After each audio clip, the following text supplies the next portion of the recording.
Ken, congratulations. It does seem like Ford has been trying a lot of things, and we all know in this field, failure is not something that people worry about too often. But how many times can you afford to fail? How many efforts can you shut down? Will you continue to try things, or do you need to make some of these things successful at this point?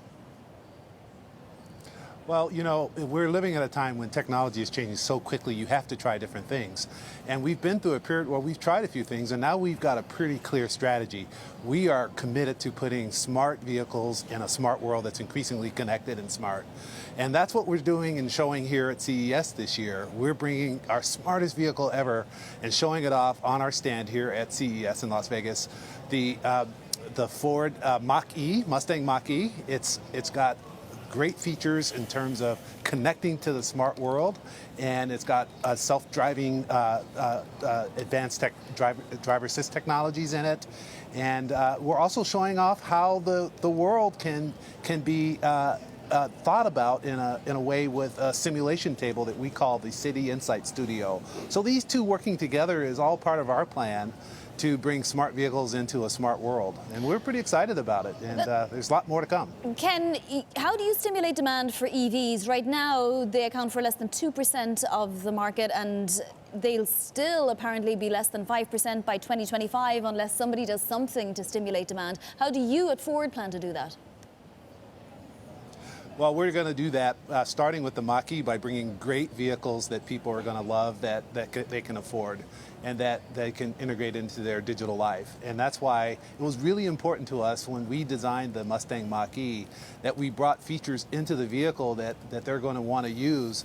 And it's going to have like a smartphone-like feature. Our next generation sync, for example, is an example of how we're bringing technology into the electric vehicle market that will stimulate people to want to buy these vehicles.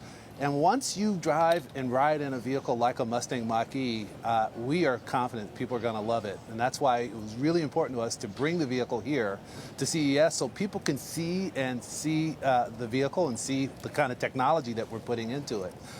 When we think an inflection point is coming with electric vehicles, and the Mustang Mach-E is the beginning of that inflection, we believe.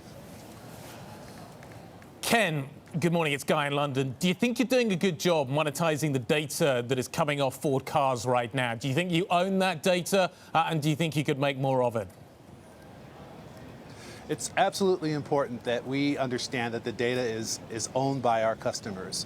And we have the privilege of using that data to turn it into value.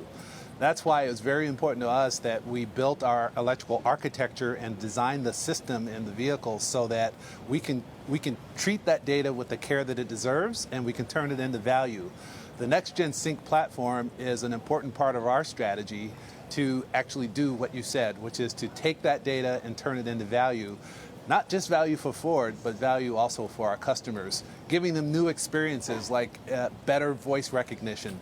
We've got artificial intelligence capabilities so that as you use the vehicle, it can actually improve and do more things for you, because we're using that data to teach the AI algorithms how to serve you, the customer, better.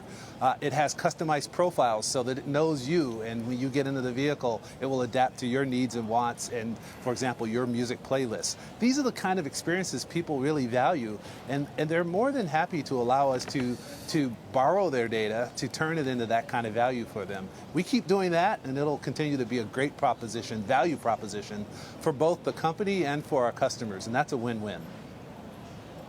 Ken, the biggest question for you guys has got to be, when do we get an F-150 EV? When does that happen? That's going to be a vehicle that's going to produce a lot of torque. It's going to pull a Tesla truck in the opposite direction. When does that actually happen? Because that's got to be the big question on everybody's mind right now.